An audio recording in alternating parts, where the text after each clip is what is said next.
Parlamento de Aruba, de enquadro de não autoridade, a entregar uma emenda de lei de LNT e está basada arriba 2 pontos.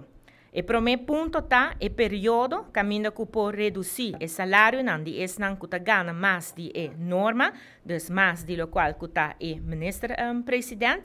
Essa aqui abrirá 5 anos em vez de 2 anos. Conforme o Conselho de Raad van Advies e também a Comissão de Corporate Governance local, essa aqui está manenta bisa um cambio que está guardo assim conforme lo qual que ata e advies nan que tem arriba e tópico aqui nan.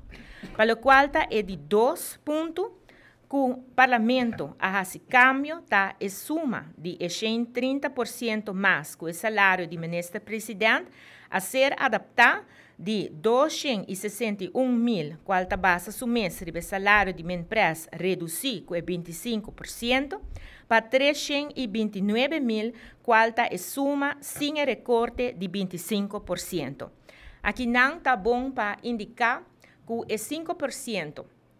Mais coisa que é 25%, que está conta para o qual está é político, está coisa que o ministério está de momento transitório, tijdelijk. Não está intenção para essa aqui a queda para sempre e pensei também nós também over na paga é 5% e den o próximo presupuesto é ora e não lotin o resto de 2,6. Para sobra nós temos que vai como país na normalidade. E pensei também parlamento na maneira justa a assim e cambio aqui não para sobra que botin que toma for de ponto de vista de normalidade para assim ora e não por assim e cambio não cuta justo.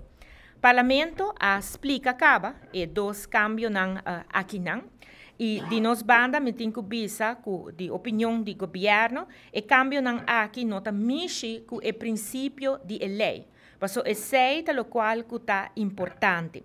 É decir, bota waka que não que tem regra, pois a lei a bini, a lei a passa, e agora que não portim é abuso não desde a vai adiante. Passou a pesseita ou tem motivo para que a bini que a lei aqui não para regular para assim ora e não conta com o salário não hopi alto na país Aruba.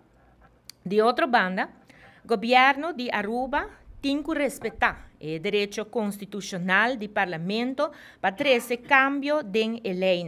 Essa aqui está mesmo direito que está conta também para outra parte do reino.